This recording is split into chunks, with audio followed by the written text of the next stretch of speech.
Buenos dias, mi gente.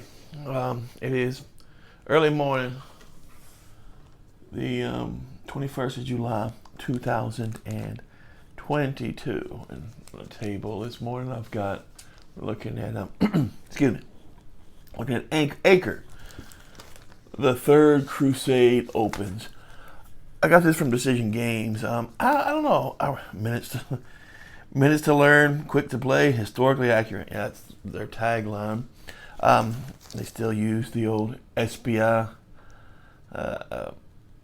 logo. You know, they are kind of the inheritors of the SPI properties, but also kind of in spiritual inheritors, right? They still run strategy and tactics. So, and I seem to run hot and cold on them. You know, I can buy Decision Games for quite a time. And I don't know, I think sometimes that they wear on me after a while. The systems can be very samey. And then I just move on for a time, move on to something else. But I always do seem to come back. And the Battle of Zama I had bought. And it's a good game. And so I said, I'm going to get Acre. And Acre, there's a lot of stuff I like about Acre. You know, this is the Third Crusade. So the third, I love the Crusades, right? I love the history of the Crusades. You know, the Crusades really and truly began in the Iberian Peninsula there in Spain, and during the Reconquista of España. So it takes about over 800 years, right?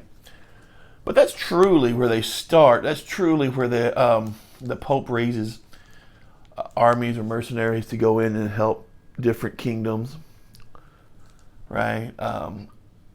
Castillo or Aragon, and to fight against their overlords at the time. But out of that, then. So they really do begin there. And another thing that really sets them off is the destruction, that sets the Europeans off, is the destruction of the Tomb of the Holy Sepulchre by the Mad Caliph, the Nero of Islam, if you will. That kicks off the Crusades. And I think that at least the Crusades in the Holy Lands. And I think that we look at the Crusades and a lot of the books that's written about them, a lot of the time period, they were written, whether it's the Poor Knights of Christ, who we better know as the Knights Templar, or the Hospitallers, or whatever other order, Knights of Malta, Knights of St. John, right? These are interesting orders, and there is a kind of a mythos that builds up around. They're kind of romantic in the stories and the retellings of this. Most of the mythos around the romanticism of the Crusades really does come out of the Third Crusade, because that is where you would see most of that type of thing, romanticized type thing happening under Richard I of England, right? Crusader Rex. And so the Third Crusade's an interesting one. You remember the Third Crusade is wanting to take Jerusalem back from what Saladin had done. And it kicks off in Acre. They never take Jerusalem, and they only take Jerusalem for a short time during the Sixth Crusade, right? That's the only other time that the Kingdom of Jerusalem will be restored, if you will. So Acre, which I think a lot of us think of it as the ending of the Crusades, which it was. That's where the Knights Templar was the last of the orders, and they were there in Acre and besieged and went down fighting there. The last ones there, which is another part of the romanticism around there. But Acre had a long history. Even Napoleon failed. He sieged Acre, failed to take it. I mean, man, he attacked the cannons. He made assault after assault. The Egyptian adventure in in Napoleonic times. It's probably my favorite, part about Napoleon. Although he really does become a madman and becomes more of a Middle Eastern dictator than he does of any kind of emperor of the revolution, right? And so there is a lot of things did happen at Acre, and we want to look at this game. And I'm sorry I'm rambling. I just enjoy sometimes when it's a subject I really love, really interested in. I enjoy it. So, wow, man, I don't know if I can read that. The Third Crusade opens. I'm going to try to read that this morning.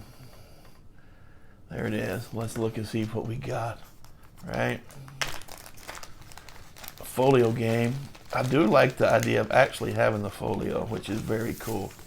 Very, very cool. There it is. Folio game series. Let's look at the counters. 100 counters. Double-sided. They're okay. They're okay. They're functional. I kind of like the artwork on the counters. So, yeah, cool. Cool. All right. Let's check out the map. I always love decision games when they do the GMT. Other places do it too, but decision games always give me those baggies.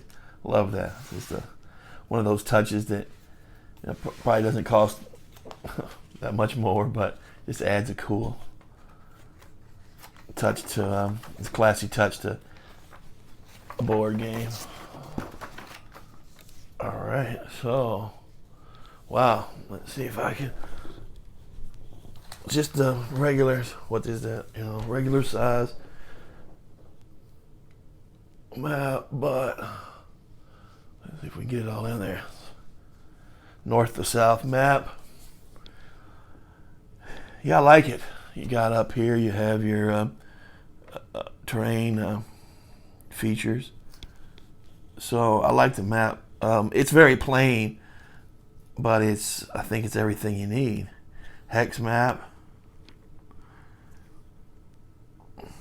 So this here is Acre proper. Right there at the Mediterranean. All right. Let's see. The Third Crusades.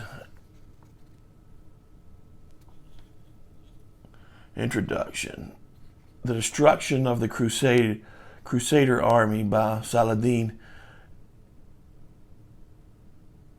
at Hattin in 1187 had led to the collapse of the Crusader kingdoms in the Levant, including the loss of Jerusalem. Guy of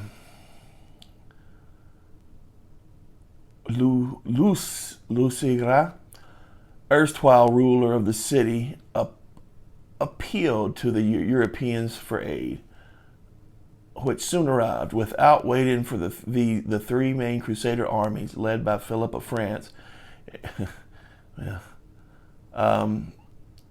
Emperor Frederick Barbarossa, and Richard I of England, Guy set out to take Acre, pronounced Acre, on the Levantine coast.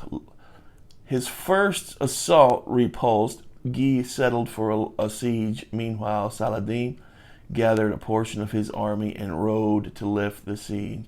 After preliminary skirmishing, the armies met east of the city on the 4th of October. Yeah, cool. Very cool.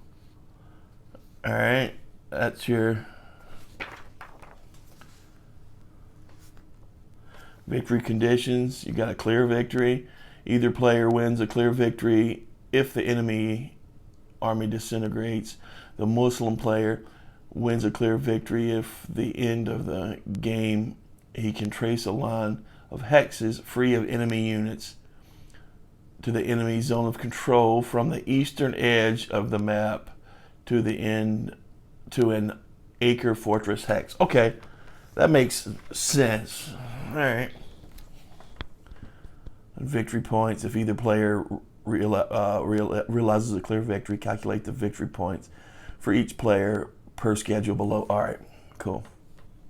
Cool, cool, cool. All right, so that's kind of like your quick play setup, right? It's Battles of the Medieval World, Volume 1.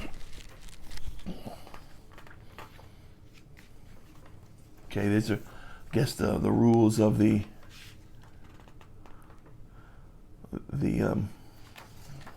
series rules. Sequence of play. First player turn, movement phase, archery fire phase. Yeah, I don't see a way of getting around it in medieval battles or even ancient battles, the archery fire phase. Combat phase, reorganization and rally phase, the second player turn. Then, okay, cool. Reorganization and rally phase. That's yeah. All right, so we're looking at normal medieval battle, and we got 2 pages of particular rules for this battle, and it looks like we have 8 pages of regular rules. You've got a CRT here, terrain effects chart there. All right, very nice, very nice. Whoop, knocking my camera around. Very nice, very nice. Cool, cool. And that's about it. It doesn't look that complicated. Actually, it looks pretty simple. So yeah, I'm not sure when I'm going to get to it. I'd like to get to it in the next week or so. Who knows? I'm up over 400 subscribers now. Thank you. I know it don't sound like a lot, but I've never tried to advertise this YouTube channel or anything. I made it for some friends who, one particular friend who I used to war game with, who I moved away from. So I made it for him so he could.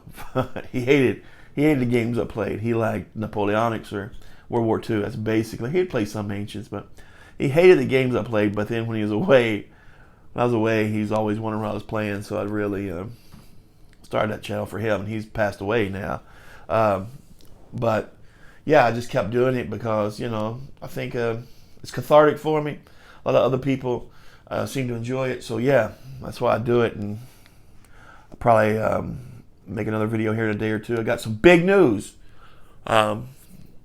concerning me, concerning this channel, concerning everything. Got some big news, so we'll look at that soon. All right, y'all. Everybody have a great day. Be safe out there. Stay cool. If it's not like 100 degrees, like 38 Celsius, you're lucky. All right, y'all. Y'all have a great day. Talk to you soon. Bye-bye.